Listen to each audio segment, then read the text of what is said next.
BCom second year के सभी students नमस्कार। आज अपन निजी कंपनी प्राइवेट कंपनी क्या होती है, उसकी क्या विशेषता होती है, उसके बारे में अध्ययन करते हैं। तो सबसे पहले कि निजी कंपनी किसे कहते हैं। भारतीय कंपनी अधिनियम के अनुसार निजी कंपनी वह होती है जिसकी प्रदत्त पूंजी कम से कम 1,00,000 रुपये होती है और उसके क्रय विवरण पर निषेध होता है।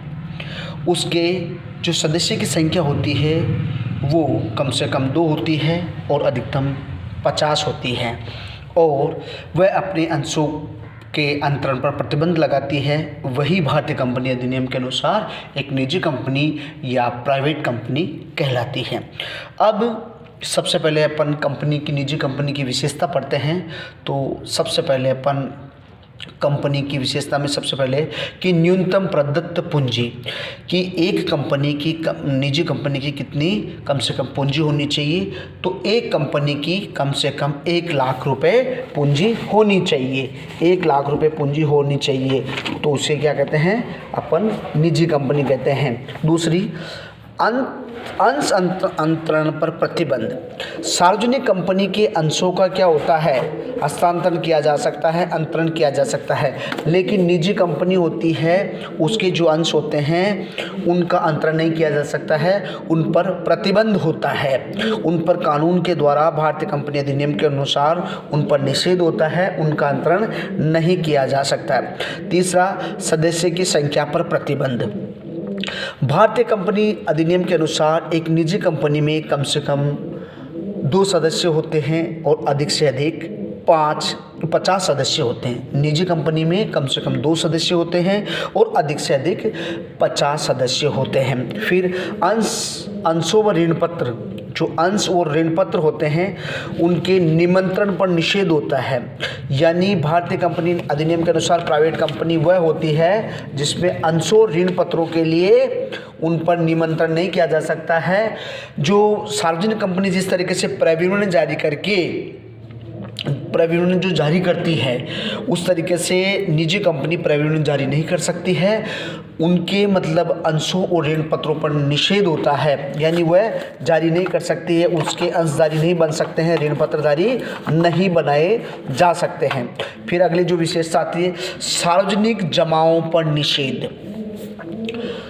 निजी कंपनी सरकारी जो जमाएं होती है, जो पैसा होता है, जो निवेश होता है, उन जमाओं पर निषेध होता है। यानी सार्वजनिक जो जमा होती है, सार्वजनिक जो धन होता है जो निषेध किया जाता है उन पर प्रतिबंध होता है, उन पर ऐसा नहीं हो सकता। यानी जमाएं जो होती है उनको वो एक्सेप्ट नहीं कर सकती है, उनका मतलब निषेध होता है। कहने का मतलब मनाही होती है, सरकार के द्वारा प्राइवेट कंपनी के लिए ये मनाही होती है। फिर अंतर नियमों में उल्लेख।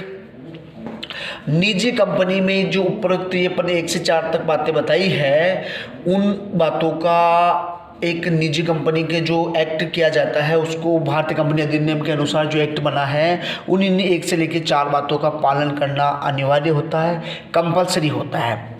फिर जो आगे विशेषता है, क्रय विवरण जारी नहीं करना। भारतीय कंपनी अधिनियम के अंदर जो प्राइवेट कंपनी होती है वह अपना क्रय विवरण जारी नहीं कर सकती है, अपना प्रोस्पेक्टस जारी नहीं कर सकती है। प्रोस्पेक्टस में और क्रय विवरण में क्या होता है, उसमें ये होता है पार्षद सीमा नियम, पार्षद अंतर नियम, ये सब चीज़ें होती है ना। उसमें उल्लेख होता है कि ये क्या क्या चीज़ जो कंपनी की स्थिति होती ना, तो सार्वजनिक कंपनी तो क्या करती है, अपना प्रोस्पेक्टस जारी करती है। लेकिन निजी कंपनी भारतीय कंपनी अधिनियम के अनुसार निजी कंपनी अपना क्रय विवरण जारी नहीं कर सकती, यानी कंपनी का व्याख्या नहीं कर सकती है वो, क्योंकि वो प्राइवेट है इसलिए अपना क्रय विवरण जारी नहीं कर सकती। अगर जारी कर देती है तो उसको प्राइवेट कंपनी नहीं माना जाता है, उसका जो रजिस्ट्रेशन जो पंजीयन हुआ है वो बिल्कुल मना कर दिया जाता है, कंपनी एक्ट उसको खारिज कर देती है। फिर कम से कम 2 संचालक। जिस तरह भारतीय कंपनी अधिनियम के अनुसार जिस तरह से 2 सदस्य होते हैं, सदस्य 2 होते हैं अधिकतम, उसमें 50 सदस्य होते हैं, उसी तरीके से जो संचालक बोर्ड होता है, जो कंपनी की मैनेजिंग किया जाता है, जो प्रबंधक किया जाएगा, तो उसके लिए जो व्यवस्था की गई है कंपनी एक्ट के अनुसार, वह भारतीय कंपनी प्राइवेट कंपनी के अंतर्गत कि कम से कम 2 संचालक होने चाहिए। 2 संचालक है तो वो प्राइवेट कंपनी कहलाती है। फिर जो इसकी लास्ट विशेषता ये है, लास्ट विशेषता जो है वो ये होती है कि प्राइवेट लिमिटेड शब्दों के नाम के साथ जोड़ना। प्राइवेट शब्द लिखा जाता है या लिमिटेड शब्द लिखा जाता है, भारतीय कंपनी एक्ट के अनुसार जो प्राइवेट कंपनी होती है उस प्राइवेट कंपनी के अंतर्गत प्राइवेट शब्द लिखा जाएगा या लिमिटेड शब्द लिखा जाता है।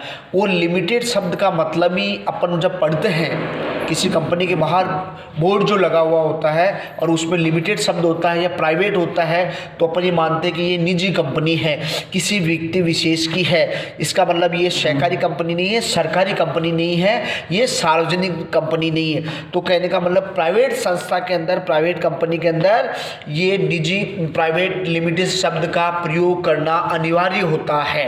Okay, thank you.